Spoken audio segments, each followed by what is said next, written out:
Vous êtes prêts à adorer celui pour qui nous sommes tous réunis aujourd'hui? Soyez libres! Soyez libres! Louez de tout votre cœur!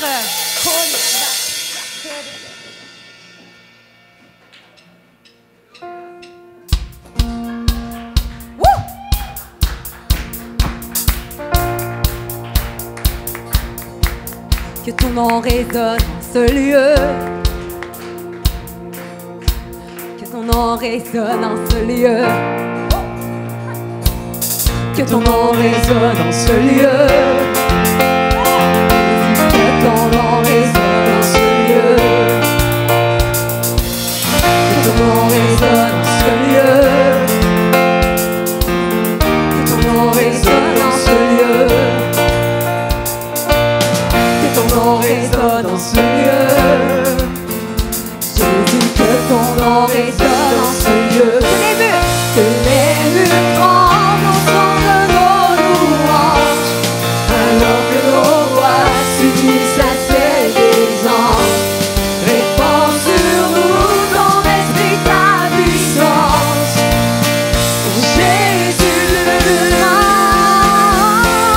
que les murs tremblent au son de nos louanges, alors que nos voix s'unissent à celles des anges. Répands sur nous ton esprit, ta puissance. Oh Jésus, Jésus, Jésus, nous chantons ton nom en ce lieu. Oui, nous invoquons ton nom en ce lieu. Oui, nous te proclamons roi en ce lieu. Tu es Seigneur des seigneurs. Jésus, Jésus, Jésus, nous chantons ton nom en ce lieu. Oui, nous invoquons ton nom en ce lieu. Oui, nous te proclamons roi en ce lieu. Tu es Seigneur des seigneurs. Que les murs tremblent au son de nos louanges, alors que nos voix s'unissent à celles des anges. Répands sur nous ton esprit, ta puissance. Jésus, que les murs tremblent au son de nos louanges, alors que nos voix s'unissent à celles des anges. Répands sur nous ton esprit, ta puissance. Oh Jésus, Jésus, Jésus, nous chantons ton nom en ce lieu. Oui, nous invoquons ton nom en ce lieu. Oui, nous te proclamons roi en ce lieu. Tu es Seigneur des seigneurs. Jésus, Jésus, nous chantons ton nom en ce lieu. Chantons ton nom en ce lieu. Oui, invoquons ton nom en ce lieu. Tu es Seigneur des seigneurs. Jésus, chantons ton nom en ce lieu. Ton nom en ce lieu. Oui, nous te proclamons roi en ce lieu. Tu es Seigneur des seigneurs. Fais trembler les murs de ce lieu. Les murs tremblent au son de nos louanges, alors que nos voix s'unissent à celles des anges. Répands sur nous ton esprit, ta puissance. Oh Jésus, de notre prière, que les murs tremblent au son de nos louanges, alors que nos voix s'unissent à celles des anges. Répands sur nous ton esprit, ta puissance.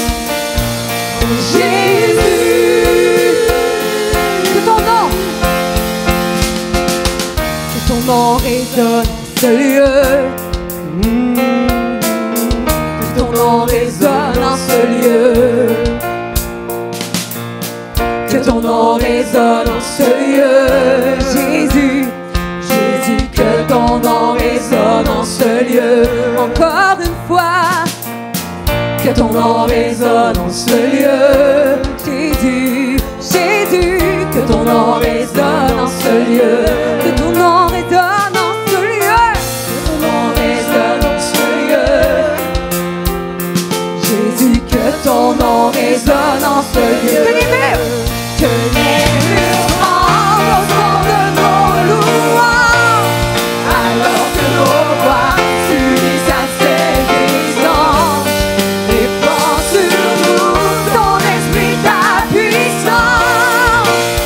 Oh Jésus, que les murs tremblent, que les murs tremblent de nos louanges, alors que nos voix s'unissent à celles des anges. Répands sur nous ton esprit, ta puissance. Jésus, en dernière fois de tout notre cœur, que les murs tremblent au son de nos louanges, alors que nos voix s'unissent à celles des anges. Répands sur nous ton esprit, ta puissance. Jésus, que les murs tremblent au son de nos louanges, alors que nos voix s'unissent à celles des anges. Répands sur nous ton esprit, ta puissance. Oh Jésus, toutes les voix ensemble.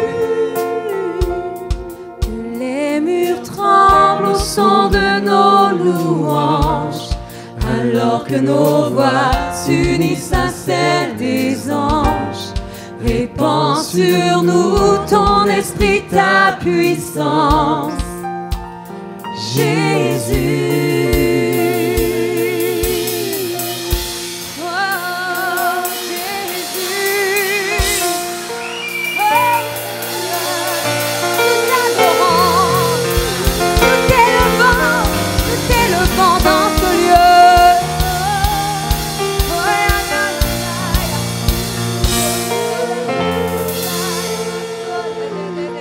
Oh oui Jésus, nous t'élevons dans ce lieu, Père. Viens glorifier ton nom. Au-dessus de tout nom, ton nom est au-dessus de tout nom. Que tout mur qui se dresse devant vous, qui porte un autre nom que celui de Jésus maintenant, soit abaissé. Qu'on puisse faire résonner son nom ici, tous ensemble. Merci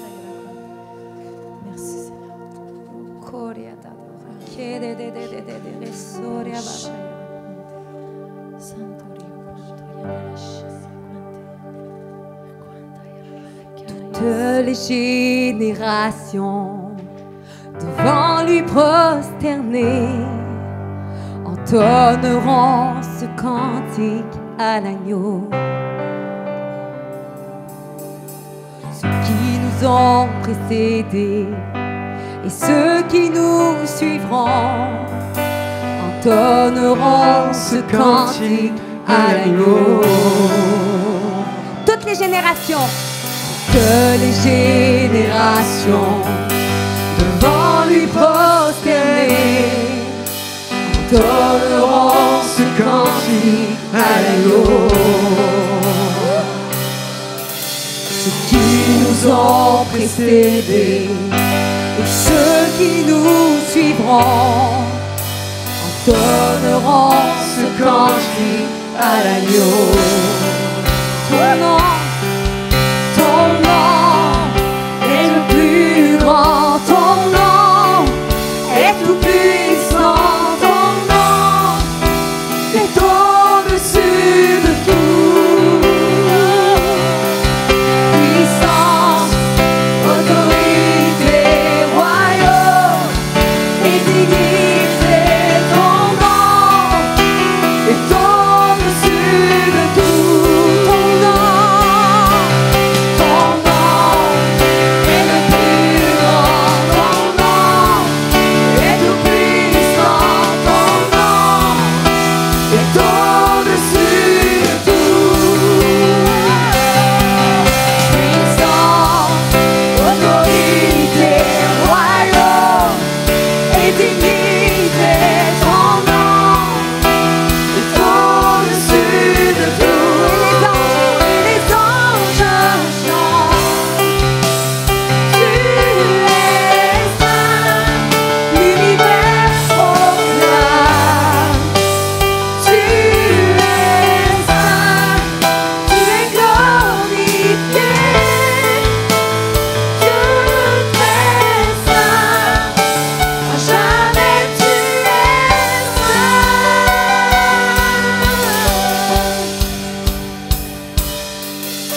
a pardonné, vous qui l'a racheté. Venez chanter ce cantique à l'agneau. Vous qui l'a libéré, vous qui portez son nom. Venez chanter ce cantique à l'agneau.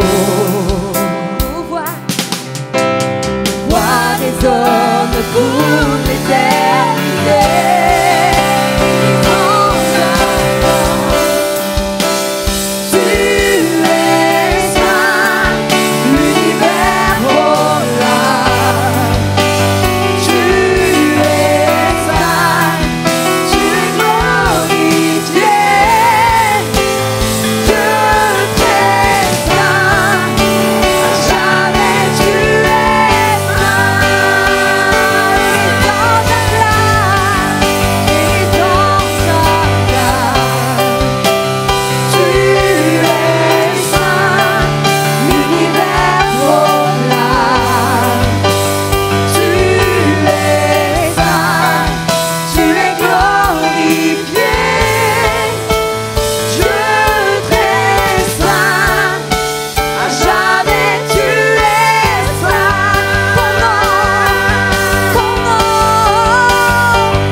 Tu es saint, tu es glorifié,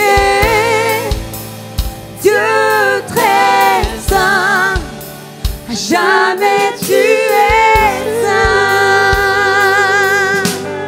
Ton nom, proclamons son nom est saint.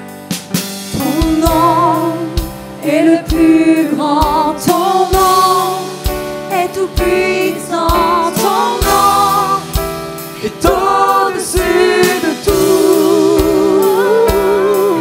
Puissance, autorité, royaume et dignité, ton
des rois.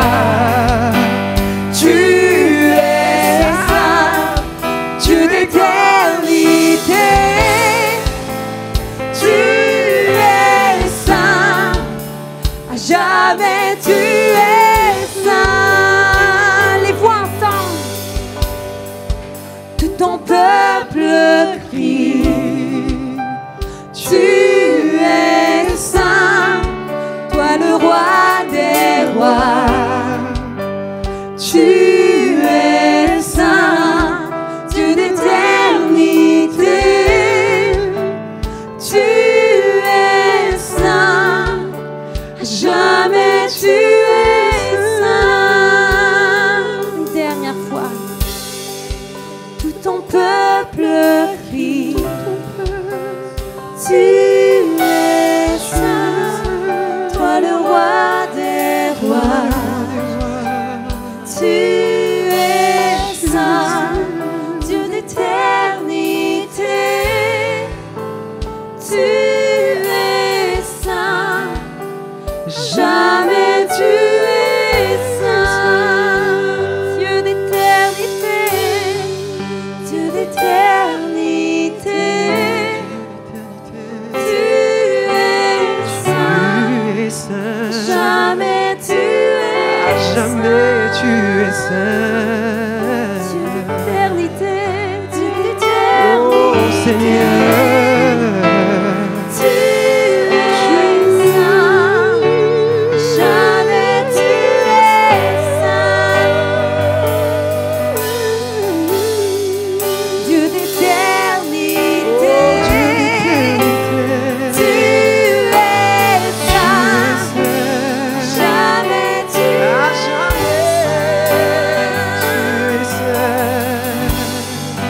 Dieu d'éternité.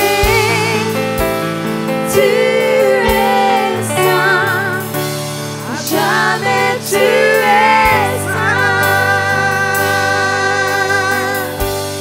Il est saint, il est saint.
contempler toujours ta face.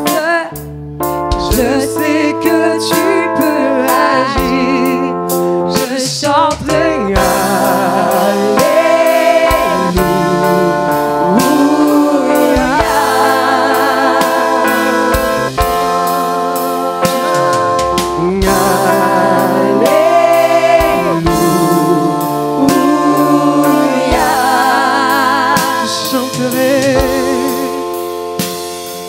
quand mes yeux sont noyés de larmes, que sous leur poids je fléchis. À genoux je saisis mes armes. Je te loue Dieu, tu vas agir. Je chanterai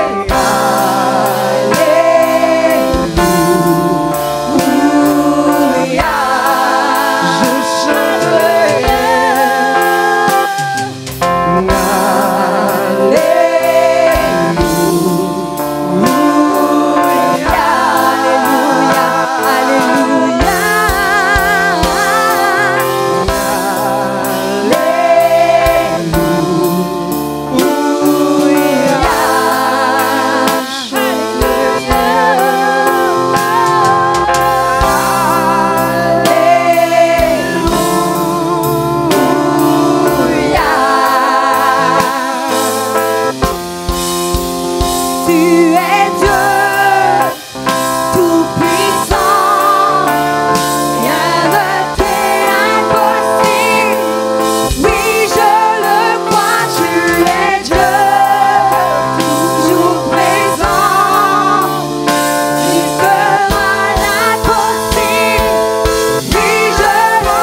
Mon chant est pour toi, je t'adorerai sans faiblir. Je chante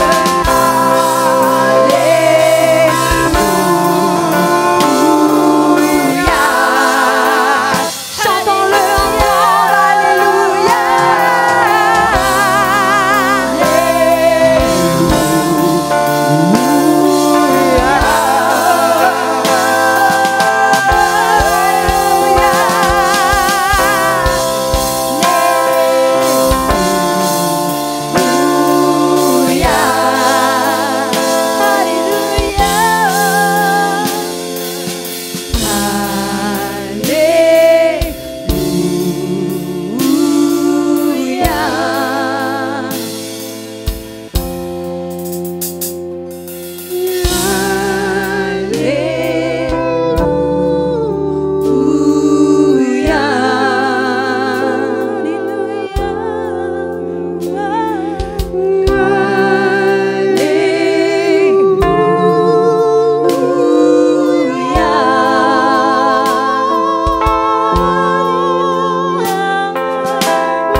vous introduire Pasteur François, qui est juste ici, à votre gauche, à ma droite. Ce qui s'est passé, c'est que durant ces années-là de COVID, où est-ce que Jésus a amené plein de gens vers lui, bien là, on s'est retrouvés avec des gens à gérer.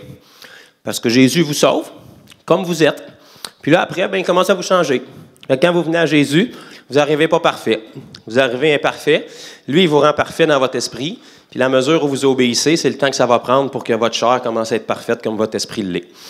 Donc, à travers ce processus-là, où on avait beaucoup de brou dans le toupette puis beaucoup trop de gens à gérer, eh bien, j'avais un frère en qui nos chemins se sont croisés depuis de nombreuses années, que j'ai eu le privilège de baptiser en 2016, je crois, Pasteur François Nadeau de l'Église Fondation Sept-Îles.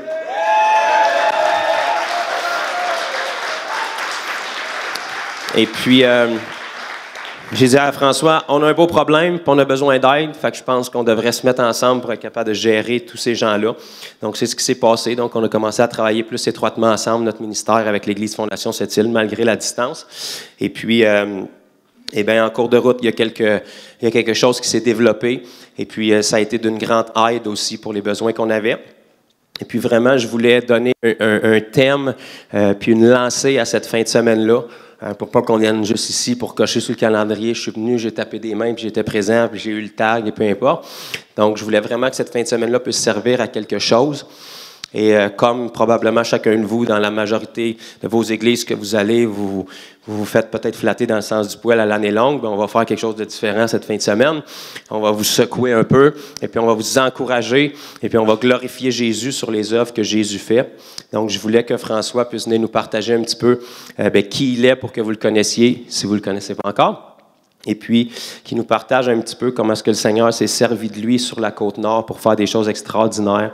Et puis, vraiment que les gens puissent être avisés que TVA vous en parle pas peut-être, la radio vous en parle pas, mais Jésus est bien à l'œuvre au Québec. Et il y a beaucoup plus de bonnes œuvres que Jésus fait, puis de choses merveilleuses que ce que le diable fait. On veut vous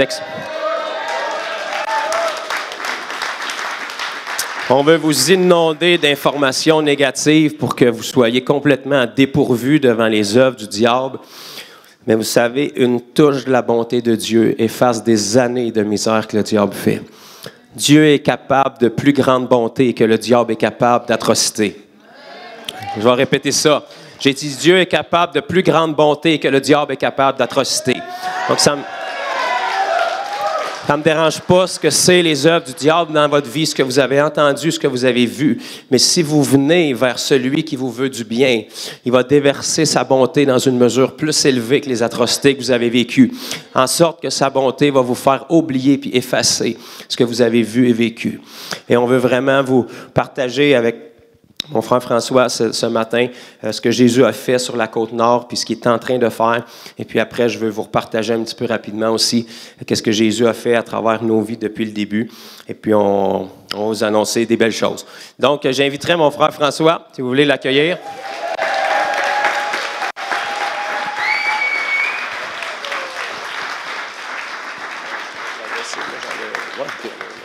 Es-tu ouverte, oui?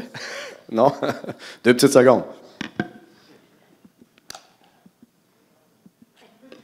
Qui a dit c'est long? Ça va bien tout le monde, oui? Vous êtes heureux d'être ici? Je vais essayer de ne pas rentrer dans l'écran. En fait, je ne sais pas comment j'ai de temps, mais je vais y aller simplement. Pour les gens de Sept-Îles, ils sont toujours tannés de m'entendre parce que ça doit faire à peu près, pour Marie-Hélène et Doris et Daniel et compagnie, à peu près 6, 7 ans ou 8 ans qui entendent toujours les mêmes choses. Mais ce que Dieu a fait dans ma vie et à travers leur vie, c'est grand. Amen? Puis j'aimerais ça pour que les gens de cette île puissent vous lever, juste pour qu'on puisse vous voir. Alléluia. Amen. Woo! Alléluia.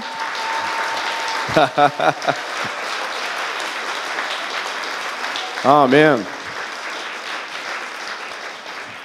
Ces gens-là ont fait environ 9 heures à 10 heures de route pour venir vous voir. Woo! Puis vous savez, Jonathan m'avait présenté en me disant, « Bien, François, tu vas compter un peu ce que toi, tu as fait sur la Côte-Nord, mais je ne pourrais jamais prendre le crédit à 100% parce que ce n'est pas juste mon travail. C'est le travail de ceux qui sont autour de moi aussi. » Amen? Eux aussi travaillent sans relâche depuis des années dans la moisson.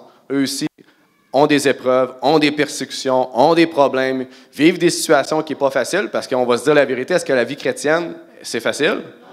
Non. Oui. Le Père dit oui. Alléluia. C'est pas facile, mais on a toujours la victoire en Jésus-Christ. Alléluia. Si tu puises dans le monde, c'est certain que tu vas être déçu, mais si tu puises toujours dans le Seigneur et que tu places ta foi en lui, tu auras toujours la victoire. Alléluia. Amen. Donc, nécessairement, comme je vous disais tantôt, si je rewind un peu dans mon parcours, moi, ça fait environ 10 ans que je suis dans la foi. Est-ce que vous me connaissez tous? Oui? Il y a même des gens... Oui? Levez la main, ceux qui me connaissent, oui? Ah, c'est pas si pire. Il y a des gens qui venaient me voir tantôt et disaient « Hey, on te suit sur Internet. » J'ai dit « Vous êtes tough? » C'est pour ça qu'en fin de semaine, on a décidé, moi et Jonathan, de ne pas prêcher. On a dit « Il nous endure à l'année. » Mais bref, tout ça pour vous dire que si je rewind dans mes débuts, avant même de venir à la foi, moi, j'ai été enseigné d'une famille chrétienne. Et ma famille chrétienne, je l'aime. Ils m'ont donné des bonnes bases et ces bases-là m'ont suivi toute ma vie. Alléluia! Ça a comme été un garde pour pas que je tombe dans un extrême, on va dire. Mais ça n'a pas suffi pour me sauver. Donc, de l'âge de 3-4 ans jusqu'à l'adolescence, j'allais de dimanche après dimanche, après dimanche, après dimanche, après dimanche, après dimanche, à l'église. Est-ce qu'il y a des gens qui ont fait ça un peu comme moi? Oui, Jonathan, il va pouvoir dire oui. Et à l'âge de 8 ans, je vais toujours m'en rappeler, j'étais assis un petit peu comme vous en avant, et je regardais le prédicateur en avant préparer ses cantiques. C'était pas de la louange comme ça, c'était des cantiques, c'était vraiment drôle. Là. On chantait tous debout comme ça. Là, on savait pas trop, on bougeait pas, bref. Et après les cantiques, je m'assis et j'ai regardé le prédicateur. Puis dans mon cœur, je me suis posé la question, j'ai dit, Seigneur, est-ce que c'est vraiment ça la vie chrétienne? J'ai 8 ans, je suis assis et je regarde le prédicateur et je dis, Seigneur, est-ce que c'est ça la vie chrétienne? Et à l'âge de 8 ans, je ne le savais pas parce que tout ce que j'avais vu de l'Église, c'est quoi? L'école du dimanche, les dimanches, les dimanches, les dimanches, les dimanches, les dimanches, les dimanches après dimanche. Et pour vous dire la vérité, c'était bien, parce que je voyais mes amis, on sortait à l'extérieur, puis on jouait, puis on écoutait des cantiques, puis on écoutait des prédications. Mais je trouvais personnellement, à l'intérieur de mon esprit, à l'âge de 8 ans, qu'il manquait la vie. Et j'ai crié à Dieu dans mon cœur, j'ai dit, Seigneur, si c'est ça la vie chrétienne, j'en veux pas. Mais j'ai dit, si c'est pas ça, je veux le voir. Et ça a resté comme ça. Moi, dans ma tête, à l'âge de 8 ans, je ne pensais jamais que Dieu allait me revenir pour me montrer c'est quoi la vie chrétienne. Amen? Avez-vous remarqué qu'on dit la vie chrétienne, vie? Ça ne dit pas la mort chrétienne, mais la vie chrétienne. C'est quelque chose de vivant, c'est quelque chose de puissant, c'est quelque chose d'actif. Pour ceux qui sont à l'Église Fondation à Sept-Îles, on a un beau slogan, la vie chrétienne, quoi? Active. Donc, pas passive, pas du passé, mais tu vis sur le présent. Tu vis dans l'activité, tu bouges, tu agis, tu marches avec Jésus. Amen?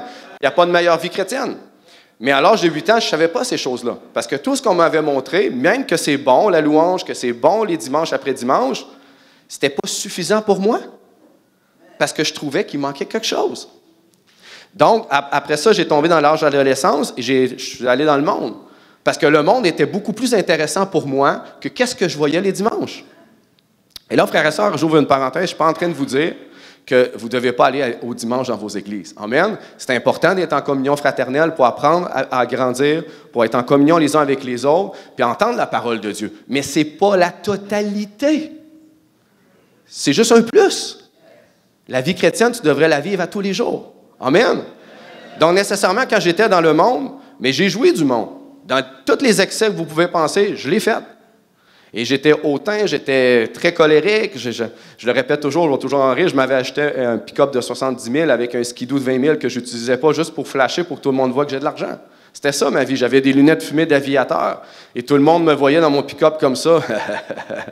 Il m'appelait l'hautain. Et c'était ça ma vie. Et je buvais de l'alcool. J'essayais d'endormir le mal qui était à l'intérieur de moi parce que je fuyais l'appel que Dieu avait mis sur ma vie. Et je croyais que d'aller dans le monde puis puiser dans le monde, ça allait me satisfaire, mais je devais toujours recommencer à tous les jours, puis à tous les jours, puis à tous les jours. C'est vrai? N'est-ce pas?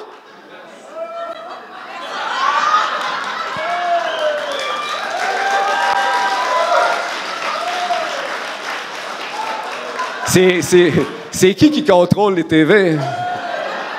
Hey, Jonathan, je passe un petit meeting avec JF, ça serait bon. Hey, là, tu m'as fait perdre mon fil. J'étais parti, puis ça allait bien, mon affaire. OK, j'en reviens.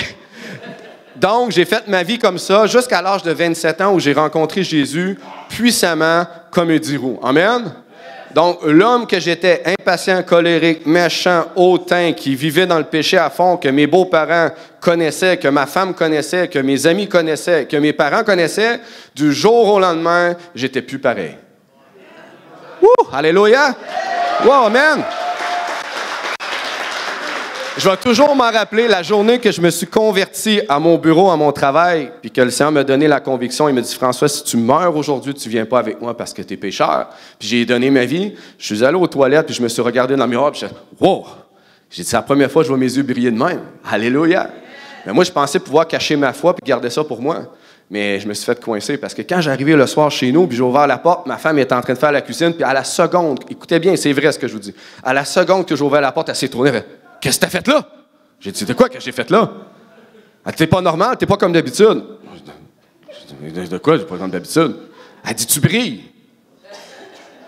J'ai rien dit. Amen. Alléluia. Juste la présence de Dieu en nous, le Saint-Esprit en nous, qu'est-ce qu'il fait? Ça touche les gens. Il y avait quelque chose de plus normal dans ma vie, c'est que Jésus était en moi. Et là, en l'espace de quelques mois, pendant quelques semaines, elle dit, qu'est-ce que tu as fait? Tu es rendu patient. Qu'est-ce que tu as fait? Tu bois plus d'alcool. Qu'est-ce que tu as fait? Tu sacs plus. Qu'est-ce que tu as fait? Pourquoi tu vends ton pick-up? Qu'est-ce que tu as fait? À tous les jours, à me harceler. Qu'est-ce que tu as fait? Qu'est-ce que tu as fait? Qu'est-ce que tu as fait? Et je lui ai caché ma foi parce que j'avais peur de me faire rejeter. Alors, bien évidemment, hein, on a toujours peur de se faire rejeter quand on vient au Seigneur, parce que les gens qu'on aime, on veut les garder près de nous. Mais Jésus a dit que si tu veux perdre ta vie, si tu veux la perdre, comment je pourrais dire, pour lui, tu vas la gagner, mais si tu cherches à la gagner dans le monde présent, tu vas la perdre. Donc, nécessairement, un jour, le Seigneur m'a parlé dans l'esprit, me dit, François, tu dois parler à ta femme. Tu sais, la petite voix du Saint-Esprit dans ton cœur quand elle dit quelque chose. Tu le sais que c'est elle, mais tu ne veux pas l'entendre. Hein? Tu dis, oh, j'ai entendu l'ennemi! Tu le sais que c'est lui pareil, tu le sais ce que tu dois faire, mais tu bifurques. Fait que j'ai tiré la sauce. Mais un jour, je me suis assis avec elle, j'ai mangé avec elle, puis j'y ai dit, Marie-Ève, il s'est passé quelque chose. Elle a dit, quoi? Je le savais. Tu vas enfin me le dire. J'ai dit, j'ai rencontré Jésus. Je le savais, tu es d'une secte. Bon, j'ai dit, ben, Marie-Ève, j'ai dit, je peux pas être d'une secte, je suis tout seul. Elle m'a dit, ton affaire, ça va durer quelques mois, puis après ça, tu n'en parleras plus. J'ai dit, je ne penserais pas. Ça fait 10 ans. Amen. Alléluia. Et je suis toujours autant en feu. Wouh! Même si on est fatigué, tanné, blasé, puis que les persécutions peuvent être difficiles, je suis encore debout parce que c'est Jésus qui me soutient. Amen. Donc, je fais rapidement parce que Jonathan, à un moment donné, il m'a venu me voir, il va dire, mon frère. Mais tout ça pour vous dire que par la suite, j'ai commencé à avancer dans ma vie chrétienne. Bon, c'est certain que ma femme a voulu me rejeter au début un peu, mais j'ai beaucoup prié pour elle, puis Dieu a changé son cœur. Puis, qu'est-ce que ça l'a fait? C'est que ça l'a fait en sorte qu'elle ne m'a pas rejeté. Bon, j'ai connu des moments où j'ai été mis à la porte. J'avais mes valises devant la porte, puis je ne savais pas pourquoi. Mais j'ai dit, c'est pas grave, j'ai Jésus. Fait que je suis parti avec mon auto, prier en langue. Alléluia! Pour me faire dire, reviens. Mais après, c'était mes parents aussi qui m'ont rejeté. Parce que mes parents, ma vie chrétienne, comment je pourrais dire ça? Pas rejeté dans le sens qu'on ne veut plus te parler. Mais on ne veut pas entendre ce que tu vis. On ne veut pas entendre tes doctrines. On ne veut pas entendre tes enseignements. On ne veut pas entendre les miracles que Dieu fait à travers toi. Parce que ça vient en opposition avec nos croyances. Mais savez-vous quoi? Qu'est-ce que Jésus a réussi à faire? Ma mère, une fois, a tombé en bicycle et elle s'est fait mal dans tout le corps. Puis elle m'a appelé, elle a dit, François, elle a dit, je sais que tu pries pour les gens. Elle vient prier pour moi 2 minutes. Fait que, alléluia, j'en parle, puis je suis en présence de Dieu. Mon père, qui est opposé au miracle, était là. Et j'ai prié pour elle, puis elle a été guérie devant sa face. Amen. Et ce que ça l'a fait, c'est que ça a commencé à changer le cœur de mon père. Mon père est venu à l'Assemblée 2 fois maintenant. Alléluia. Mais bref, tout ça pour dire que je reviens à ma vie. C'est certain que j'ai eu des moments où j'ai eu des persécutions, même dans ma propre famille. Mon beau-père qui était proche de moi, que je travaillais avec lui, que je passais du temps avec lui, il m'a vu changer drastiquement. Il dit, j'ai perdu mon collègue d'alcoolique. J'ai dit, tu ne m'as pas perdu, tu m'as gagné. J'ai quelque chose que toi, tu n'as pas, c'est Jésus. Puis j'ai prêché l'Évangile. J'ai vu mon beau-père pleurer. Je le sais qu'un jour, je dois donner ma vie à Jésus, mais je suis juste pas prêt encore. J'ai dit, je le sais. Le Seigneur me l'a montré. Amen. Je sais que ce jour-là est proche. Je sais que ce jour-là, pour ma femme, est proche parce qu'il me l'a montré. Amen. Alléluia. Il ne faut jamais désespérer, penser que les gens dans notre famille sont impossibles à atteindre par l'Évangile. Si tu as essayé une fois, arrête de pousser le gâteau, mais fais juste prêcher par ton exemple. Amen. Sois patient, sois bon, sois doux. Qui voient tes bonnes œuvres, puis ça va les attirer au Seigneur par la suite, si tu leur as prêché l'Évangile. Mais bref, donc, moi, j'ai commencé ma vie chrétienne, et comme je vous disais, quand j'ai rencontré Jésus, j'ai été touché puissamment. J'ai vu Jésus, je l'ai vécu. Fait que moi, c'est comme dur de le renier maintenant. Mais même après avoir été baptisé dans l'eau par Jonathan et tout ça, j'avais tombé sur un homme sur Internet. Connaissez-vous Todd White? Dans ses débuts, surtout, Todd White faisait beaucoup de vidéos de ministère où on le voyait guérir les malades dans les rues, faire pousser les jambes et tout ça. Puis quelques semaines avant de tomber sur les vidéos de Todd White, j'avais prié chez nous, dans mon salon, « Seigneur, je veux la vie chrétienne, une vie chrétienne qui bouge comme dans ta parole. Je veux une vie chrétienne comme dans le livre des Actes, miracles, guérisons, persécutions. Amen pour les persécutions. Je veux des baptêmes, je veux amener des gens au Seigneur. Mais ce que je connais d'avant dans mon Église, je ne peux pas faire ça. Ils ne m'ont pas montré à faire ça. Mais toi, tu es là, puis toi, tu peux me le montrer. » Alors, j'ai prié à tous les jours, sans arrêt. Amen pour la persévérance dans la prière, sans arrêt, jusqu'à temps qu'un jour, j'ouvre mon ordinateur et drôlement sur Facebook, je tombe Todd White, Miracle, Healing Industry. Ah, wow, OK. Fait que j'écoute le premier vidéo, je vois Todd White, plein d'amour, va voir les gens, parole de connaissance, parole prophétique. Tu as une jambe plus courte, elle pousse. Tu as un mal à l'épaule, in the name of Jesus be healed, l'épaule, elle rebouge. Je voyais des guérisons de miracles, j'ai dit, Seigneur, j'ai dit, c'est comme dans le livre des Actes. J'ai dit, je veux faire ça.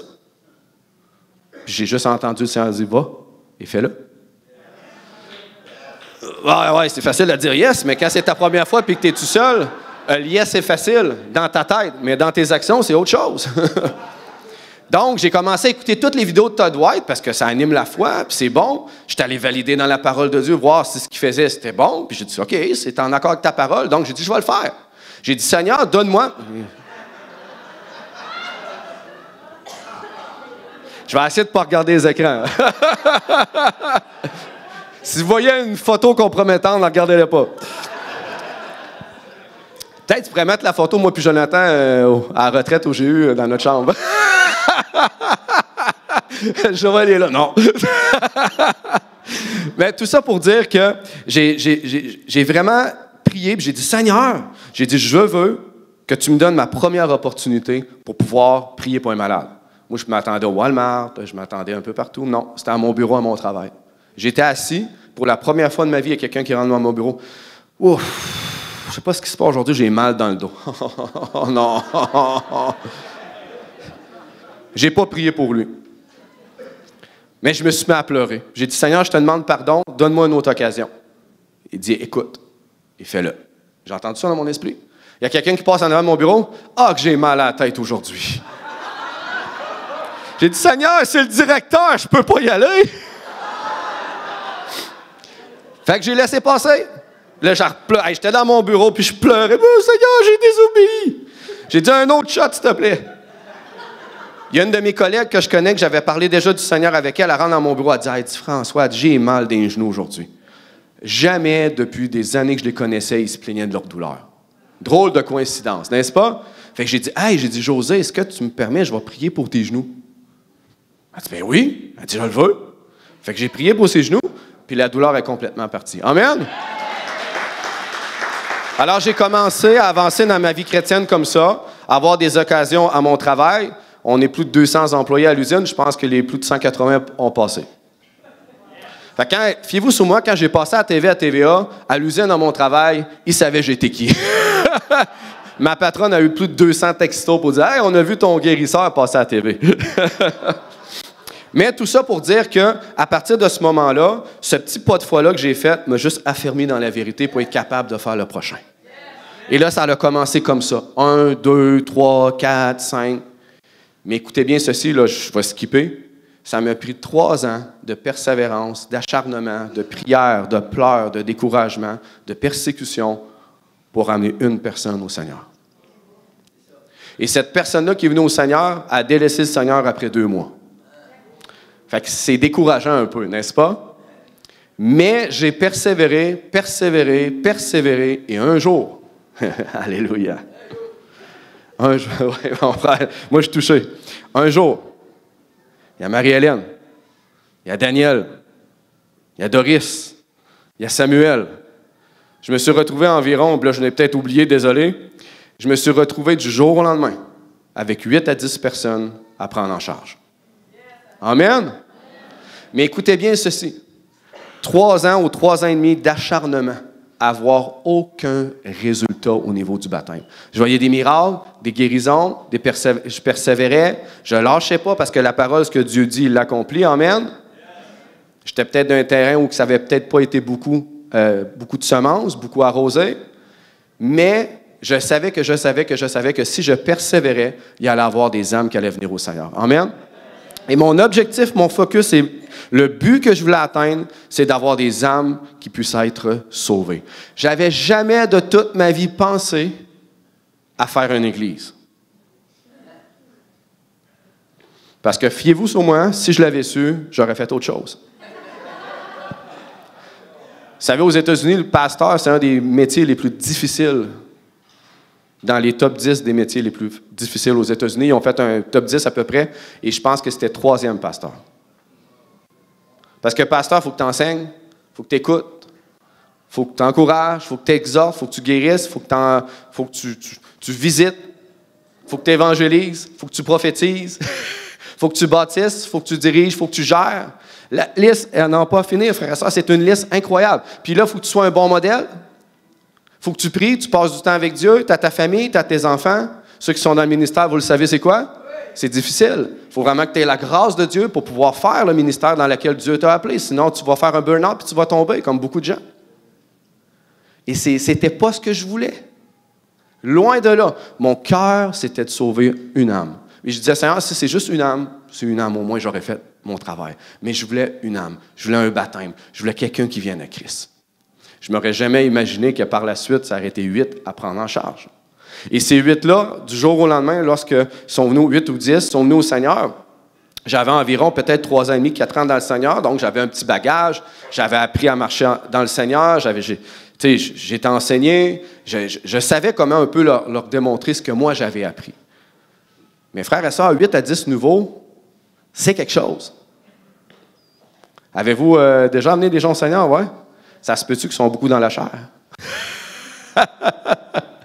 Donc, c'était 8 nouveaux qui sont en feu pour Jésus, qui veulent avancer pour Jésus, mais qui ne savent pas trop comment que la vie chrétienne fonctionne. Fait qu'il a fallu dans tout ça qu'on travaille ensemble, qu'on bâtisse un petit groupe. On était d'un petit groupe maison, on se rencontrait, on s'enseignait. Je les enseignais principalement. Je les amenais avec moi à vivre la vie chrétienne active. Je vais toujours m'en rappeler. On allait évangéliser dans les rues, puis c'était des nouveaux. Il y avait à peu près 2 mois dans le Seigneur. Viens, je vais te montrer évangéliser. On allait au Walmart, aux plages, on se promenait partout. Il y avait à peu près 2 mois dans le Seigneur, puis il y avait tous et chacun guéri les malades, chassé des démons, puis baptisé eux-mêmes quelqu'un. Amen! Ouh, alléluia! Il n'y avait pas un bac en théologie, puis je ne suis pas contre. Il n'y avait pas de grands enseignements. Tout ce qu'il y avait, c'est leur foi et leur obéissance. Et avec leur foi et leur obéissance, frères et sœurs, mais eux aussi ont amené des gens au Seigneur. Eux aussi en ont baptisé et ont fait en sorte d'apporter une croissance dans l'Église. Et là, un jour, on était peut-être rendu une trentaine. On avait loué une petite salle au Chevalier de Colomb. Et il n'y avait plus de place. Puis je vais toujours m'en rappeler, Marie-Hélène m'a regardé et elle a dit, mon frère, pour moi, on va falloir changer de place. C'est un beau problème. Yes! Amen! Donc, ça veut dire que quand il y a une croissance dans l'Église puis qu'il y a de plus en plus de monde, c'est que les gens font leur travail. Avez-vous remarqué, les 8 à 10 qui étaient avec moi, c'était pas appelé pasteur, ministre, apôtre, archibishop, trichop ou peu importe, nommez-le comme vous voulez. Il n'y avait rien de tout ça. C'était des simples disciples qui avaient appris à avoir une communion avec le Seigneur, qui avaient appris à marcher dans la sainteté, qui avaient appris, frères et sœurs, à aller sur le terrain, puis à annoncer l'Évangile, à guérir les malades, chasser les démons, à ressusciter les morts, puis à baptiser les gens. Ça m'a pris du temps. Il fallait que je sois proche. Il fallait que je sois présent. Il fallait que je sois à l'écoute. À tous les jours, quand il m'écrivait pour des questions, il fallait que j'y réponde. Mais j'ai donné du temps. Jésus, dans les évangiles, avez-vous remarqué qu'il donnait du temps? Quand il a formé ses disciples, est-ce qu'il était constamment disparu? Non. Il était là avec eux. Et ses disciples l'ont regardé faire, agir, puis Jésus leur a fait agir aussi. Ils passaient du temps dans leur intimité, ils étaient à l'écoute, ils se faisaient enseigner. Il y avait toutes sortes de questions, des fois assez spéciales, merci, puis Jésus, il était patient. Mais des fois, il ne leur répondait pas tout le temps ce qu'ils voulaient entendre. Mais bref, il était toujours autour de lui et il les formait. Et c'est la clé du disciple-là, frères et sœurs, c'est que lorsqu'on apporte quelqu'un au Seigneur, on ne fait pas juste l'amener dans une église, puis on la pitch là, puis ciao, bye. Tu as une responsabilité d'être près d'elle, d'être à l'écoute, parce que c'est toi qui l'as amené au Seigneur. Amen? Peut-être que tu n'es pas un enseignant, peut-être que tu n'es pas un pasteur, puis c'est bon et bien que les différents ministères viennent autour, puis gravitent autour pour les former. Mais à la base, tu es le lien avec elle. Tu es le lien de confiance parce que tu l'as baptisé, parce que tu l'as amené à Christ. Et c'est important d'être à l'écoute, d'être là, puis d'être présent. Et ce que tu as appris avec le temps, même si ça fait 6 mois, 1 an ou 2 ans, tu es capable de lui donner. Puis si tu dis des choses tout croche, mais justement, si tu es dans une église locale avec d'autres personnes, mais les plus vieux vont venir corriger le tir. Mais au moins, tu auras essayé. Et si elle a des luttes ou des problèmes, tu seras là pour l'aider. Mais si chaque frère et sœur, chaque personne fait son travail, arrêtez de penser être pasteur, évangéliste, puis penser qu'il est dans le ministère, c'est ça la meilleure chose. Si je pouvais, je reviendrais juste à disciple. Je m'ennuie de mon sac à dos puis de partir tout seul évangéliser. Maintenant, je le fais d'une différente façon, mais tu as 40, 50 personnes sous ta charge. On a une école, on a une autre église qui est en cours. Mais il y a plein de choses, frères et sœurs, qu'on fait, donc il y a différentes charges qui viennent sur nos épaules. Mais je m'ennuie du temps dans mes débuts où j'avais juste mon pack-sac, juste à penser à moi puis à Jésus puis à aller pour lui. C'était le meilleur moment de ma vie. Tout était léger, tout était simple. Tout que je me cassais la tête, c'est Seigneur, je veux juste faire ta volonté. Amen. Mais il y a eu de la persévérance. Parce que si je vous dis aujourd'hui, frères et sœurs, que vous voulez être des chrétiens, soyez des disciples. Amen. Dans la parole de Dieu, on ne voit pas le mot chrétien, on le voit 3 fois, mais on voit des disciples. Faire des disciples, apprendre du maître, agir comme le maître, faire comme le maître. Amen.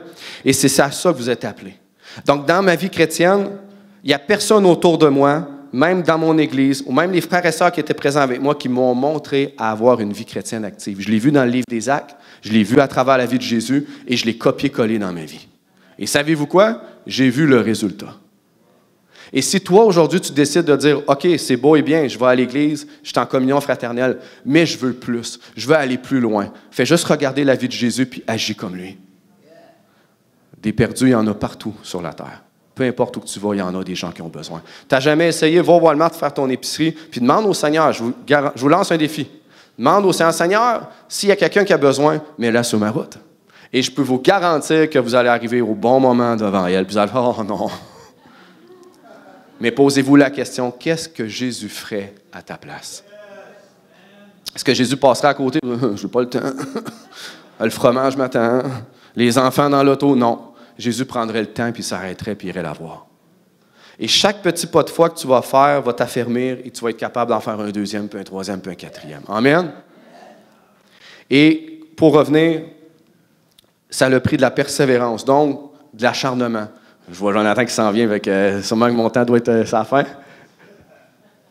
Ah, OK. Je ne sais même plus où je suis rendu où, anyway. Mais tout ça pour vous dire que ça a pris de la persévérance. Écoutez bien, dans mes 3 ans et demi à cette île, aucune église me supportait. Ils étaient tous contre moi. Ils m'ont tous... As-tu marqué François le persécuté? Non? OK, c'est bon. Écoutez bien, toutes les églises étaient contre moi. Pas contre ma vie chrétienne d'un sens général, mais contre le fait que j'évangélise. Parce que ça mettait en lumière ce qu'eux ne font pas. Et je me suis senti seul, rejeté et mis de côté pour quelque chose pourtant que chaque église aurait dû se réjouir. Et savez-vous quoi? Quand j'ai amené mes premiers baptêmes, je me suis fait rencontrer par des pasteurs de ces églises. Pour qui agis-tu? J'avais l'impression d'être comme Jésus quand il s'est fait poser des questions par Caïphe. Ils m'ont vraiment posé la question, pour qui agis-tu? J'ai dit, pour qui agis-tu? J'ai dit, j'agis pour Jésus? Non, Jésus ne fait pas ça. J'ai dit, mais pourquoi Jésus ne fait pas ça? J'ai dit, dans les évangiles, il faisait, puis il nous a enseigné à le faire. Non, mais ça c'est plus de nos jours. J'ai dit, viens avec moi sur le terrain, je vais te montrer c'est quoi des miracles, tu vas voir que Jésus agit encore. Ils n'ont pas voulu. Amen. Puis là, je leur ai dit, mais regarde, j'ai dit, mis à part les miracles et toutes ces choses-là, j'ai dit, j'ai amené des gens au Seigneur qui ont été baptisés. Qu'est-ce qui te dit qu'ils sont sauvés? J'ai dit, je ne vois pas au cœur, mais je sais que maintenant, ils avancent avec le Seigneur. Amen. Alors, j'ai vécu 3 ans de persécution très difficiles avec les églises, tout seul, à évangéliser, à ne pas voir de gens sauvés et à être vraiment fatigué, à en pleurer, à menacer Dieu quasiment qu'il fasse quelque chose pour ma ville parce que je ne voyais aucun résultat. Mais le Seigneur disait, persévère mon enfant, persévère mon enfant, persévère, la récompense sera grande. La récompense, c'est ceux qui ont commencé l'Église avec moi à cette île. Amen. Alléluia.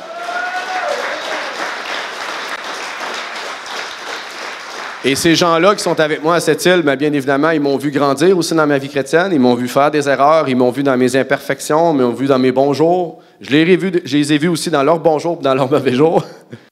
Mais on a grandi ensemble, puis on a grandi ensemble, puis on a grandi ensemble, puis on a vu une croissance dans notre Église. Ça regarde, tout le monde regarde ça.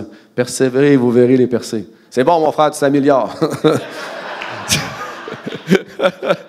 Mais tout ça pour dire que si eux pouvaient témoigner aujourd'hui, s'il y a une chose que je pourrais me rappeler, ce que je leur ai légué, c'était l'amour pour le Seigneur, mais d'être des disciples. Puis Jésus a dit qu'on va se faire reconnaître par l'amour qu'on a les uns pour les autres. Amen. Et l'amour que tu as pour Dieu et ton prochain va toujours se refléter par tes paroles et tes actions. Tu ne peux pas dire « je t'aime Jean-Michel », mais lui montrer le contraire. Tu ne peux pas dire que tu aimes Jésus puis faire le contraire. Tu ne peux pas dire que tu aimes Jésus puis jamais évangéliser. Tu ne peux pas dire que tu aimes Jésus jamais passer du temps avec lui. Il faut que toujours ce que tu dis se reflète dans tes actions. Amen? Il ne faut pas juste être des chrétiens, non, il faut être des disciples. Amen? Dites disciples avec moi. Alléluia! Voulez-vous être des disciples? Alléluia! Il y a un prix à payer. Et le prix à payer, ça va être la persécution. Le prix à payer, frères et sœurs, c'est que tu mettes tous tes projets qui ne sont pas de Dieu de côté. Le prix à payer, ça va être que tu mettes ta fierté de côté. Le prix à payer, c'est qu'il faut que tu sois prêt à perdre pour Christ. Perdre des relations, perdre ton travail. Tu peux perdre quoi que ce soit. Combien de fois j'ai été rencontré à mon travail? 5 fois, j'étais sur le bord de la porte. Mais ils ne trouvaient pas de raison, puis ils ont perdu mon dossier, puis il a disparu. Amen? Pourquoi? Oh! Il y a des anges qui sont venus la nuit, puis ils ont dit « Ah, François est guéri malade. » C'est vrai ce que je vous dis là. C'est vraiment vrai. Un jour, je me suis fait rencontrer à mon travail. Ils ont dit « François, ça a l'air que tu touches les gens. » Je ne les touche pas, je prie pour eux. Mais il dit « Ça a l'air que c'est pas la première fois, mais il dit « On ne trouve rien à ton dossier, on a perdu les feuilles. » Et, amen. Et écoutez bien. Et si ce n'était pas les ressources humaines, mais les directeurs qui me rencontraient pour s'opposer à ma foi perdaient leur job 3-4 semaines après. Je vous dis la vérité. Jésus faisait un œuvre, puis il voulait l'accomplir, puis il m'avait toujours dit, mon enfant, lorsqu'il y aura des obstacles devant toi, je vais me charger de les tasser. Amen. Donc, avant que Jonathan commence à faire des pour que je puisse le faire introduire, persévérance, prière. Tantôt, je vous ai parlé d'évangélisation. C'est bon, il faut que tu sois sur le terrain, il faut qu'on évangélise. C'est normal, tout le monde le sait, on n'a pas besoin de taper là-dessus. Mais tu dois joindre la prière à tous les jours. Et ce qui a fait en sorte que j'amène des gens au Seigneur, c'était à tous les jours, je prie en langue, je prie en langue, je prie en langue pour cet objectif-là. La prière en langue fait pleuvoir la grâce, fait pleuvoir l'appui. Amen. Tu sèmes, mais Dieu va faire, il veut pleuvoir sur ces semences-là, et c'est par la prière. Alléluia. Et si François Nadeau, à cette île, qui n'a pas vraiment un bac, je vous le dis, là, je n'ai pas une grande instruction, j'ai un bon travail, je travaille en santé et sécurité, mais je n'étais pas le plus fortuné, je n'étais pas le plus connaissant.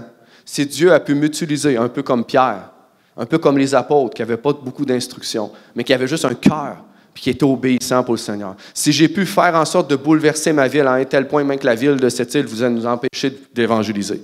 Si les gens qui sont avec moi à cette île ont tellement évangélisé que toute la ville en a parlé. À un tel point qu'on a eu des plaintes et on a passé à TVA. Ça veut dire que, alléluia, imaginez si chaque enfant de Dieu au Québec se lève pour Jésus-Christ. Et, amen. Il va tellement en avoir d'âmes sauvées, tellement en avoir de miracles qui seront plus regardés. Mais il ne faut pas juste un François, il faut plusieurs petits Jésus, c'est vous. Alléluia. Il ne faut pas juste des chrétiens, il faut des disciples. Il faut des gens qui sont prêts à payer le prix, des gens qui sont prêts à avancer pour Christ. Peu importe le temps que ça va prendre. Et d'avoir pour objectif, frères et sœurs, que vous le faites pour lui. Amen. Donc voilà, frères et sœurs. Fait que c'est ça ma vie. Et à partir de ces 10 personnes-là qui sont venues au Seigneur, on était un petit groupe maison, je me dépêche. Et bien évidemment, le petit groupe maison a grandi. On était d'une salle, on était rendu une trentaine. Il n'y avait plus de place dans la salle de 30, on était rendu d'une salle de 100 personnes. Et on est l'Église Fondation à Sept-Îles. Alléluia, amen.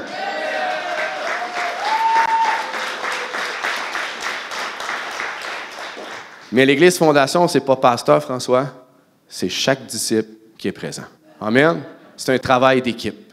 Et c'est la même chose que pour Jonathan, si jamais tu veux venir. Je ne sais pas s'il me restait du temps ou pas, mais tu peux venir. Jonathan il va vous introduire quelque chose de nouveau qui s'en vient, qui a rapport aussi à l'Église Fondation. Amen. Merci François.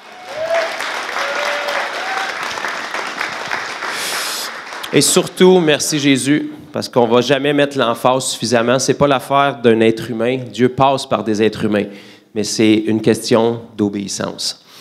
Donc, pour rebondir sur ce que François dit, je voulais juste que je puisse faire un petit peu dans la même ligne directrice, mais plus rapidement, vous partager un petit peu mon parcours. Il y en a beaucoup d'entre vous qui nous connaissez, beaucoup d'entre vous qui nous connaissez mal, d'autres qui ont entendu parler.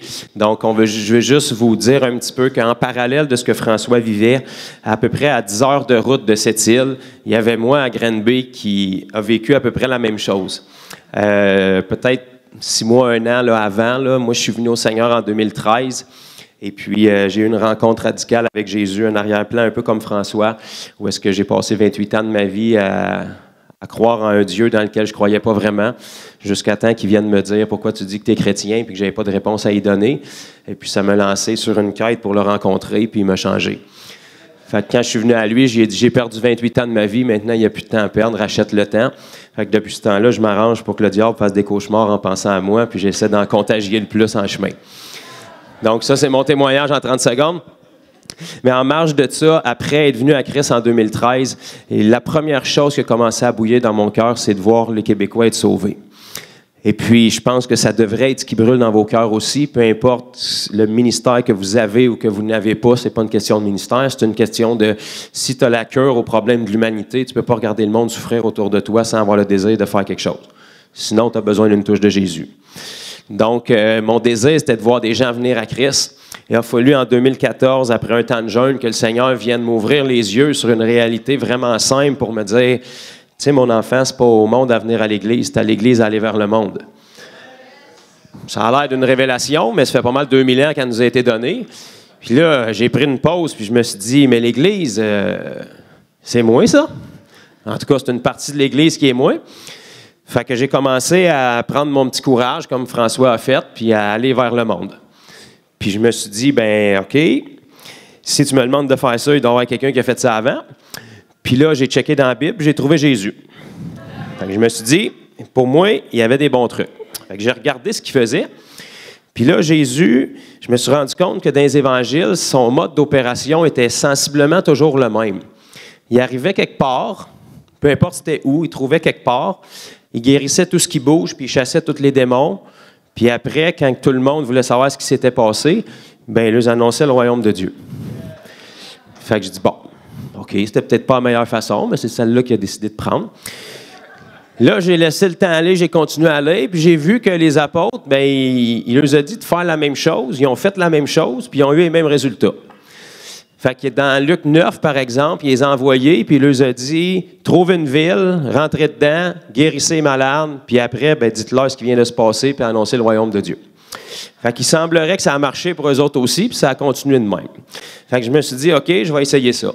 Fait que je suis parti en septembre 2014 dans les rues ici à Granby. J'ai trouvé des malades, j'ai commencé à prier pour eux. Le Seigneur a commencé à guérir, j'ai commencé à leur dire pourquoi ils étaient guéris, puis j'ai commencé à faire ça. Puis de semaine en semaine, il y a du monde qui se ralliait à la cause. Ils se sont dit, bon, on va commencer. Tu sais, vous savez, un mouvement, ça commence par un fou. Puis là, quand il part, tout le monde dit... Puis là, à un moment donné, il y en a un qui dit... Moi, je vais aller voir pour lui prouver qu'il est fou. Puis là, il vient, puis il voit lui aussi. Puis là, à un moment donné, tu as 2 fous. Fait que là, tu as tout le monde qui font... Puis là, à un moment donné, en cours de route, tu empoignes une couple de fous aussi qui se rallient à ta cause. Puis là, à un moment donné, tu arrives au point où est-ce que le groupe des fous est plus gros que le groupe des intelligents. Fait que les intelligents commencent à se rendre compte qu'ils étaient juste pas dans le bon groupe. Fait que là, tu as parti un mouvement. C'est comme ça que ça commence. Fait qu'il y a une personne qui a eu le courage dans mon église à l'époque de m'accompagner, puis elle était terrorisée. Puis moi, j'étais plus effrayé qu'elle, mais je pouvais pas y montrer. Fait que je disais, calme-toi, ça va bien aller, on va juste prier pour les gens. Qu'est-ce qui peut arriver? Ça, c'est le discours que j'avais dans ma bouche. Dans ma tête, j'étais en train de dire, c'est la seule qui t'a suivi, là. Si tu as scrap aujourd'hui, c'est fini. Tu vas évangéliser tout seul pour le reste de ta vie.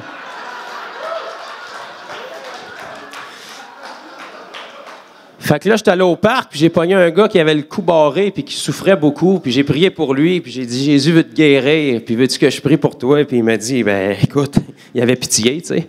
Fait que je prie pour lui, puis là, je dis, bouge ton cou. Puis là, il dit, merci, mais c'est pareil.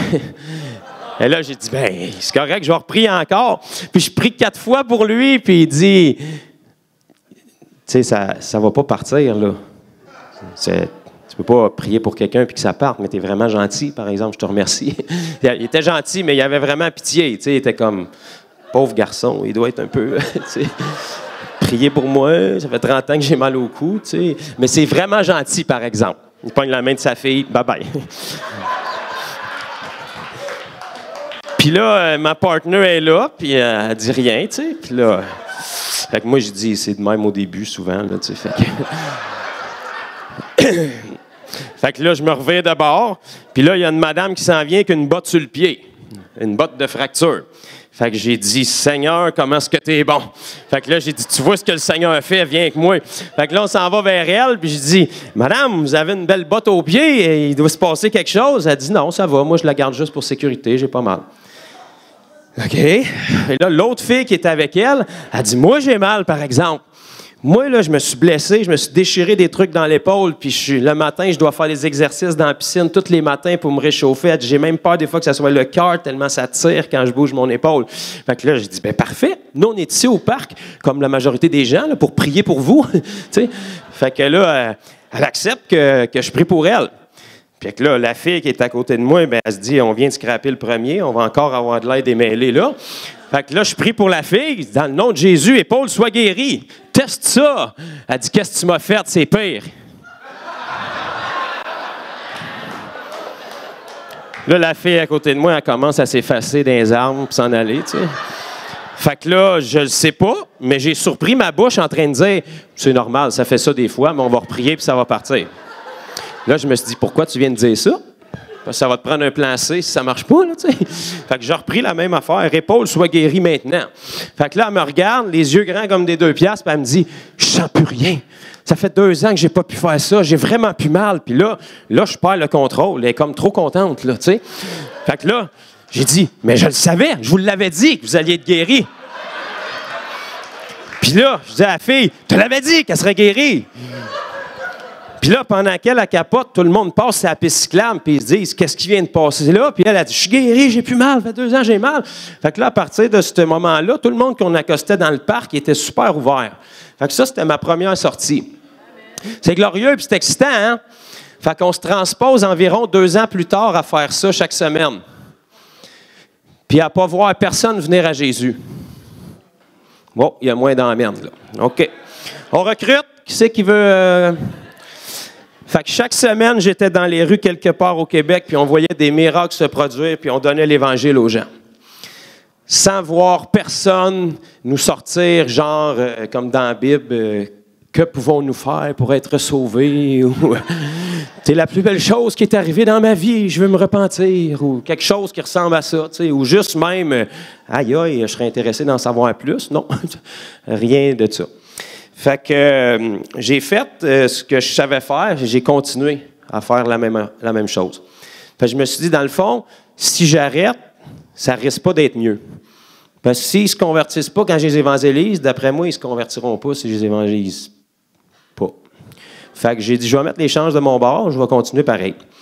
Fait qu'1 an et 8 mois plus tard, je m'excuse, je sais que vous, c'est pas votre cas, mais comme François, j'étais tanné. Parce que durant ce 1 an et 8 mois-là, tous les gens qui auraient dû m'encourager puis me donner une tape dans le dos, quand tu leur parlais de les gens étaient guéris dans les rues puis que tu partageais de Jésus, ils te répondaient en crétinois, Ouais, c'est beau, hein, c'est beau. Le Seigneur a des appels, hein, il devrait y avoir plus de gens comme toi. Continue, c'est bien ce que tu fais. Fait que, c'est ça, nous autres, on va aller à la Réunion. Fait que pendant environ 2 ans, c'est le genre de réplique que j'avais des gens. Puis le reste du monde, c'était des critiques. Genre, moi, je ne ferais pas ça de même. Je le sais, tu le fais pas. Fait que ça règle le cas. Je sais que tu le ferais mieux que moi, mais j'ai vérifié dans les rues, puis tu n'étais pas là. Fait que je suis comme pogné pour le faire. Mais je t'invite vraiment cordialement à venir avec moi pour me montrer comment faire ce que tu ne fais pas. Mais personne ne s'est présenté au poste. Fait qu'au bout d'1 an et 8 mois, je sais que vous ne feriez pas ça, mais je me suis enfermé avec Jésus, puis j'ai commencé à prier et à jeûner pendant 1 semaine. Puis j'ai dit là, il va falloir que tu fasses quelque chose, parce que je pense qu'il y a pas mal de monde à sauver au Québec, puis il semblerait que je suis comme un des seuls dans la région qui a de l'air d'être intéressé de les sauver. Fait que si tu ne passes pas à travers moi, comment tu vas les sauver? Puis là, quand je suis sorti de ce temps de jeûne et prière-là, croyez-le ou non, il y a une madame qui m'a écrit sur une vidéo Facebook parce que son mari athée avait été guéri 1 semaine avant au centre d'achat. Pour la simple et bonne raison que la fille qui était avec moi et qui avait été assez courageuse de continuer d'évangéliser avec moi, elle s'était mise à genoux devant lui pour prier pour son genou qui était scrap. Puis c'est la première fois qu'une fille se mettait à genoux devant lui depuis des années. Puis ça faisait à peu près 4 fois qu'il trompait sa femme. Fait qu'il a été comme tellement content qu'une fille soit à genoux qu'il s'est moqué quand il a été guéri puis il a continué sa route d'athée. C'est un beau témoignage, ça vous encourage-tu? Fait que j'ai pas eu de nouvelles de ça jusqu'à ce que, genre, 2 semaines après, sur une vidéo Facebook, il y a quelqu'un qui écrive « Oui, c'est vrai, moi, mon mari a été guéri de ses genoux. » Bonhomme sourire. J'ai dit « Bon. » Fait que j'ai répondu « Ah, content d'entendre cela. Jésus aime bien se présenter aux gens par la guérison, mais ce qui lui plaît encore plus, c'est qu'on puisse entendre l'Évangile et donner notre vie à Jésus. Si jamais ça vous intéresserait d'entendre l'Évangile, laissez-moi le savoir. Point d'exclamation. Fait que là, la madame, elle me répond oui, j'aimerais bien entendre l'Évangile. Je me suis fait hacker. C'est trop, le narratif est trop parfait. Fait que j'ai dit, bien, je voudrais bien aller vous partager l'Évangile, chère dame. Fait que là, elle dit, parfait, venez chez moi, telle date, telle adresse. Fait que là, je check l'adresse. C'est ma voisine dans l'arrière de la rue. Un drôle d'hasard encore. Fait que là, je pars là, tout seul, parce que c'est sûr que j'avais pas de collègues qui étaient capables de venir annoncer l'Évangile, parce qu'eux savent comment faire, mais ils peuvent pas le faire. Fait que là, mon père vient avec moi. On arrive là, puis il n'y a plus de place dans le parking. OK? Fait que là, je rentre là. Le monsieur athée, il m'accueille. « Ouais, salut! » Fait que là, il m'amène dans la cuisine, il m'amène dans le solarium, puis là, il y a à peu près genre 15-20 personnes qui sont là. Il dit « Ouais, moi, je ne crois pas bien là-dedans, ces affaires-là, mais le jeune qui a prié pour mes genoux, là, depuis 2-3 semaines, je suis guéri, fait que moi, je ne crois pas en Dieu, mais en tout cas, mes genoux sont guéris, fait que je l'ai amené, il va vous parler de ça. Ouais, parle-le! » OK.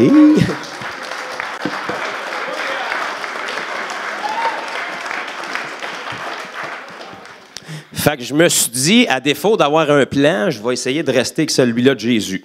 Fait que là, j'avais fait, dans quelques villes que vous entriez, c'était Granby, j'étais allé au centre d'achat, j'ai trouvé un athée, il était malade, ses genoux étaient guéris. Donc là, la prochaine étape, c'était, dites-leur que le royaume de Dieu est prêt. Fait que j'ai fait ça. Pendant à peu près 3-4 heures, on leur a annoncé l'Évangile, puis... comme de raison, ben, il avait choisi tout du monde malade. Fait qu'on a passé à peu près 3-4 heures à prier pour tout le monde qui était là. Puis la madame a donné sa vie à Jésus, puis on l'a baptisé. Fait qu'après 2 ans presque de persévérance, ça a été ma première conversion.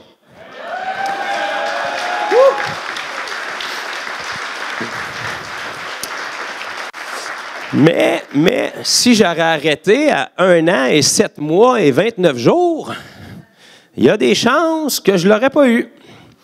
Fait que gloire au Seigneur, parce qu'une homme n'a pas de prix. Mais là, après, une homme-là est devenu un autre homme, puis là, ça a commencé à grandir. Jusqu'à ce qu'on arrive à l'époque de COVID, comme je vous ai dit tantôt, où est-ce que là, on a comme un peu perdu le contrôle, puis les gens ont commencé, je vous mens pas, les gens me contactaient, je veux donner ma vie à Jésus. Parfait, on va te baptiser, telle date, à distance, avec des gants, avec de l'eau artificielle, puis là... Pendant que j'étais en train de les baptiser à distance, Je sortais mon téléphone après, puis j'avais un autre message qui attendait « Je vais être baptisé la semaine prochaine ». Fait que là, avant chaque personne qu'on baptise, il y avait déjà d'autres personnes qui attendaient pour être baptisées. Puis c'est toutes des semences qu'on venait de mettre depuis toutes les années avant, puis ils nous tombaient sur la tête.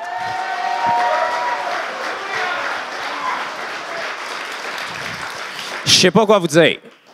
Apparemment, c'est genre le maître de la moisson qui fait croître, mais tu te rends compte qu'à un moment donné, quand tu sèmes et tu ne vois pas les récoltes, tu penses que tu sèmes pour rien.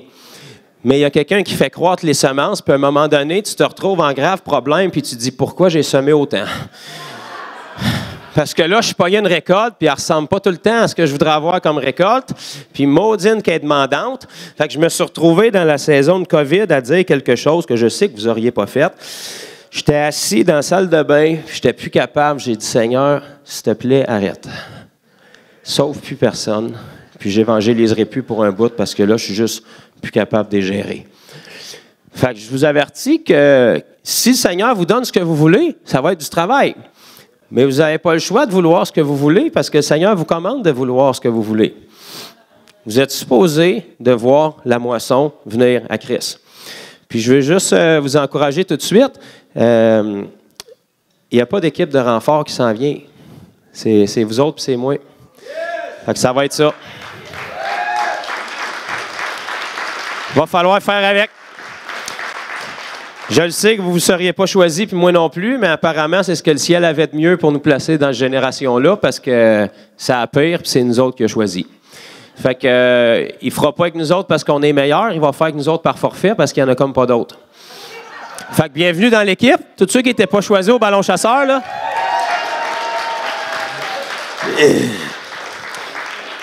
Fait que ce que je peux vous dire, c'est qu'à travers ces dernières années-là, depuis 2020-2021, on a réalisé quelque chose qu'on savait.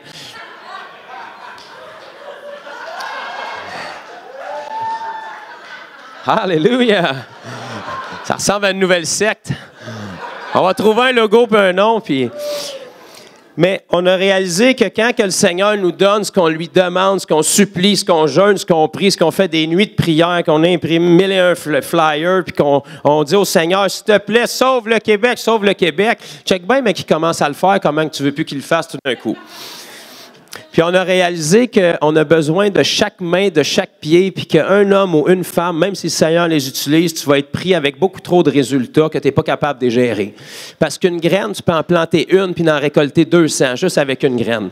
Fait qu'à un moment donné, quand la récolte arrive, elle est bien au-delà des semences que tu as mises, puis la semence que toi tu mets t'amène une récolte que tu ne peux pas gérer. Donc là, on a réalisé qu'on avait besoin de chaque personne pour venir nous aider. Et puis, à travers toutes ces années-là où on a vu des centaines de personnes venir à Jésus, bien, on devait être capable de continuer de supporter ces gens-là, même s'ils étaient dans des endroits plus éloignés. On les référait dans des églises locales, mais c'était quand même beaucoup de temps et d'efforts pour être capable de continuer à enseigner ces gens-là, les aider, les encourager et les former, parce qu'on a besoin que chacun de ces gens-là soit actif eux aussi. Okay? Parce qu'il n'y a personne qui peut faire mieux que nous tous ensemble. Ça ne me dérange pas comment tu es doué, comment tu es bon, comment tu es loin, comment tu es consacré. Tu as le même problème que Jésus quand il était sur terre. Tu es poigné dans ce corps-là, puis tu as juste 2 mains, 2 pieds, puis il faut que tu dormes un minimum. Fait que tu ne peux pas rejoindre le monde entier.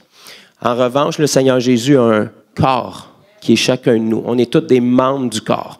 Donc, c'est ensemble qu'on est capable de faire une différence. Tout ça pour dire, pour essayer d'avancer rapidement,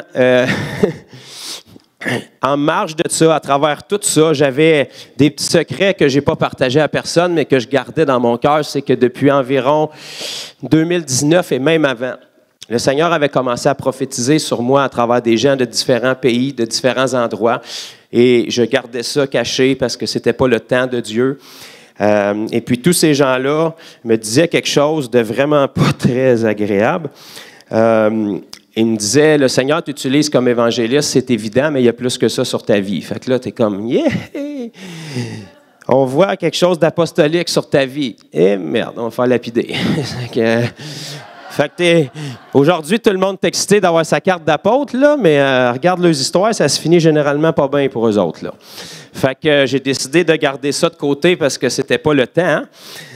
Et puis là, malheureusement, j'ai eu comme une autre rencontre au cours de l'année 2023. Et puis là, le Seigneur a commencé à me dire, c'est le temps. Arrière de moi, Satan. Fait que là, j'ai dit, Seigneur, je vais te prouver que c'est pas ta voix. Fait que j'ai commencé à voyager avec des gens qui me connaissaient pas pour être sûr qu'ils n'allaient pas parler ça. Puis là, peu importe de quel pays qu'ils venaient puis où est-ce que j'étais, ils me disaient encore toute la même affaire. C'est le temps, il faut que tu rentres dans le mandat apostolique qu'il y a sur ta vie. Va donc prier, toi! Tu vas me dire, pourquoi tu dis ça? Donc là, j'en suis venu à un moment donné à devoir me résilier, puis le Seigneur m'a donné cette conviction-là, finalement, au cours de l'été l'an dernier, pour être capable de prendre en charge tous les fruits que le Seigneur faisait. Et puis, on a dû mettre des choses en place pour orienter le ministère. Et on veut juste profiter en même temps du rassemblement pour vous annoncer que l'Église Fondation Graine B va démarrer dans quelques semaines pour être capable de prendre le plus possible en charge les fruits que le Seigneur fait depuis des années.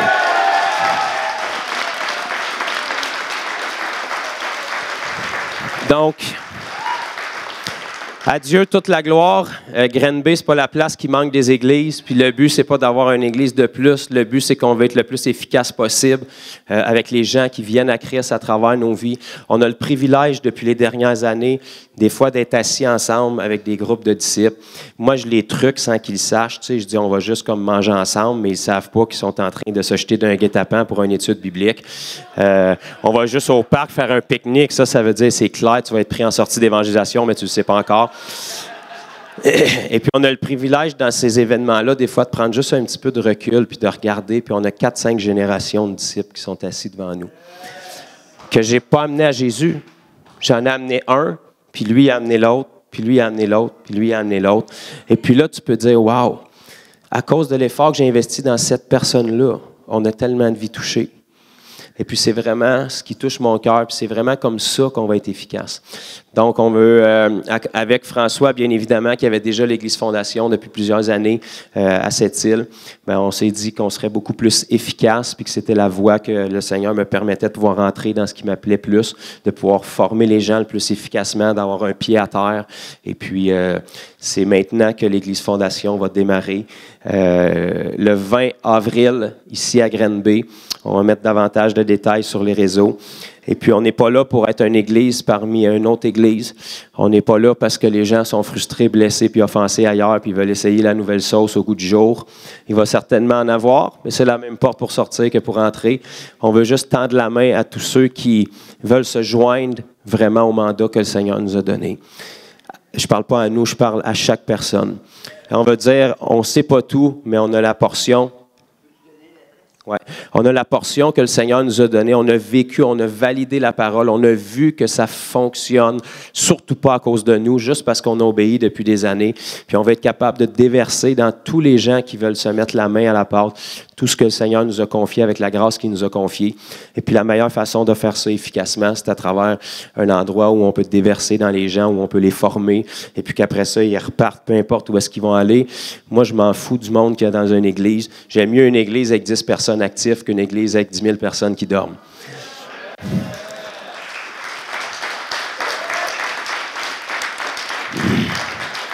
Une église avec 10 disciples de Jésus, c'est une église qui ne restera pas 10 vraiment longtemps. On ne cherche pas la quantité, on cherche vraiment la qualité. Mais ce qu'il faut réaliser, c'est que c'est impossible d'avoir la qualité sans la quantité. Parce que la qualité va produire la qualité. Donc, on veut vraiment se réjouir avec le Seigneur.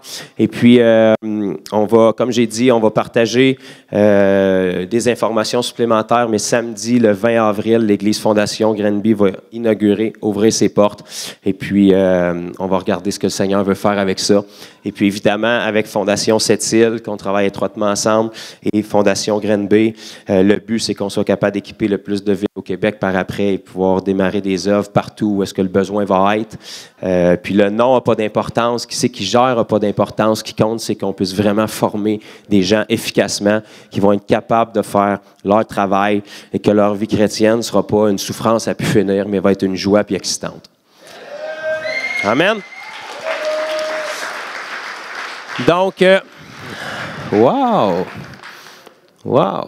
Ça va être à Granby, sur la rue de Friend, en tout cas, si ça peut vous orienter un petit peu. Et puis, on va partager, comme j'ai dit, sur les réseaux davantage l'adresse et tout. Vous êtes les bienvenus, même si vous êtes de l'extérieur, à juste venir visiter. Et puis, si vous pouvez prendre quelque chose que vous rapportez dans votre coin, bien, gloire à Dieu pour ça. Et que toute la gloire revienne à Jésus. Donc, on est presque dans le temps. Je veux juste qu'on termine en prière. Je veux remercier François. Je veux remercier l'équipe de louange.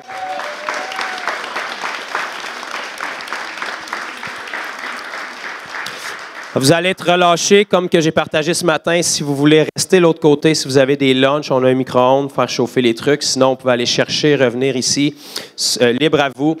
Profitez-en dans tout ce que vous faites pour sauver des âmes en chemin. Et puis, on revient ce soir, les portes, cet après-midi, plutôt, les portes sont ouvertes 30 minutes avant le début. Donc, la session commence à 2 heures. Ce matin, on avait mis ça à 9h30. Les gens sont arrivés à 10h30. Fait que 1h30, c'est 1h30. Donc, à 1h30, les portes vont être ouvertes pour la session de l'après-midi. Ça va être notre frère Rabbi qui va apporter ce que le Seigneur a mis sur son cœur. Rabbi de cette île. Et puis, suite à ce que Rabbi va apporter, ce que le Seigneur lui a mis sur son cœur, je vais prendre la relève et on va avoir un temps de communion ensemble. Donc, on va boire du petit jus, on va manger du petit pain, puis on va honorer Jésus, puis ça va être glorieux. Il y a des larmes qui vont être versées, il y a des pardons qui vont se demander. Et puis, après ça, on va continuer les sessions. Partez pas, attendez une seconde, d'accord? Joël, je pense que tu voulais juste venir prier pour que Dieu bénisse l'œuvre qu'il va faire entre tes mains. Amen. Allez, m'entendez bien ou as-tu coupé le micro? Non, c'est bon? OK, parfait. Amen. Mon nom, c'est Joël. Pas besoin de faire mon témoignage, mais je crois, juste d'une façon apostolique, je crois qu'on doit bénir ce qui vient d'être annoncé. Je peux pas aller manger un AEW sans réagir dans l'esprit à ce qui vient d'être annoncé. Je connais François et Jonathan depuis 3 mois, peut-être 4 mois. Mais au Québec, on a besoin de vous, guys. On a besoin de ce que vous portez. On a besoin de ce que vous déversez. Puis d'un autre réseau à un autre, je crois qu'on doit se bénir et on doit se propulser. Fait qu'avant de dîner, j'aimerais ça qu'on les encourage. Right? Je ne sais pas si Samuel est pas loin. Viens, Samuel. Est-ce qu'on peut se lever debout? As-tu des gens de ton équipe qui partent avec toi? Ou t'es-tu seul encore?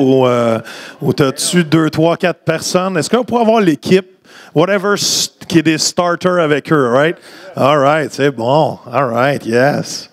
Hey, entourez-les, on veut prier pour vous aussi. Vous pouvez tendre vos mains vers eux. Come on, on va juste demander au Saint-Esprit. On sait déjà dans l'esprit que Dieu agrée à ce moment maintenant. Et cette Église, c'est tellement pas dans un esprit de compétition, c'est dans un esprit de voir le royaume de Dieu se manifester à plus grande échelle. Alléluia, Seigneur. Alléluia, Jésus. Komba Shada. Alléluia. Dans le nom de Jésus, Papa, Alléluia, on te rend gloire, Seigneur Dieu, pour ce qui prend place maintenant dans le nom de Jésus, Seigneur. On te rend gloire, Seigneur, pour ce moment glorieux où, Seigneur, que ton Église se répand encore plus au Québec, Seigneur. Et que ton esprit, Seigneur, se répand sur toute chair, Seigneur Dieu. Alléluia, Seigneur, on veut déclarer l'onction et la grâce qui s'installe sur fondation, Seigneur, pour marcher dans l'autorité dans laquelle tu les appelles à être, Seigneur. Tu nous appelles pas à être comme les autres, tu nous appelles pas à répéter un programme, à répéter une image, tu les appelles à frayer un chemin, tu les appelles, Seigneur, à développer, Seigneur, et à marcher dans l'autorité, Seigneur. Seigneur, des enfants de Dieu loin et beurrés d'huile pour voir, Seigneur, ta gloire, Seigneur, se manifester. Et dans le nom de Jésus, on bénit Jonathan. Et Seigneur, et toute l'équipe, Seigneur, tu mets ta main sur eux maintenant, Seigneur. Mais papa, on dit, tu bénis. Tu bénis ce qui prend place. Tu bénis ce qui est en train d'être défriché, Seigneur. Tu bénis, Seigneur, le futur, Seigneur, de cette Église, Seigneur. Et papa, on voit des portes ouvertes maintenant où des âmes rentrent, Seigneur. Alléluia, dans ton royaume, à travers le message de l'Évangile. Et Seigneur, on dépose et on déclare, Seigneur, que le monde manteau apostolique n'est pas juste déclaré prophétiquement, mais est déposé maintenant dans le nom de Jésus sur Jonathan, Seigneur, afin, Seigneur, d'élever, Seigneur, des églises, Seigneur, à Sherbrooke, à Sept-Îles, Seigneur, au lac Saint-Jean, Seigneur, et partout, Seigneur, où tu lui donneras de poser les pieds, Seigneur. Seigneur, on croit que tu marches devant nous. Seigneur, ta parole dit, Seigneur, que tu es devant nous, derrière nous et à chaque côté. Et on te remercie pour ta protection. On te remercie, Seigneur, parce qu'aucune critique, Seigneur, ne va atteindre, Seigneur, ce qui va être pensé, Seigneur. Puis encore là, Seigneur, si on ne rencontre pas quelques démons de temps en temps, c'est parce qu'on ne marche pas dans la bonne direction. Et Seigneur, je crois, Seigneur, alléluia, Seigneur, que tu vas, Seigneur, lui donner la grâce de passer au travers, Seigneur, tout ce qui fait face alors qu'il défriche. Seigneur, je te prie, Seigneur, d'élever une gang, on va appeler ça en bon québécois, une bonne gang, Seigneur, de défricheurs comme Jonathan et comme François. Seigneur, l'onction d'évangélisation est en pleine expansion au Québec, Seigneur Dieu. Et Seigneur, tu appelles, et fais d'eux, Seigneur, la pointe de la flèche. Alléluia. Dans le nom de Jésus, Papa, on te rend gloire. Amen, amen, amen, amen, amen.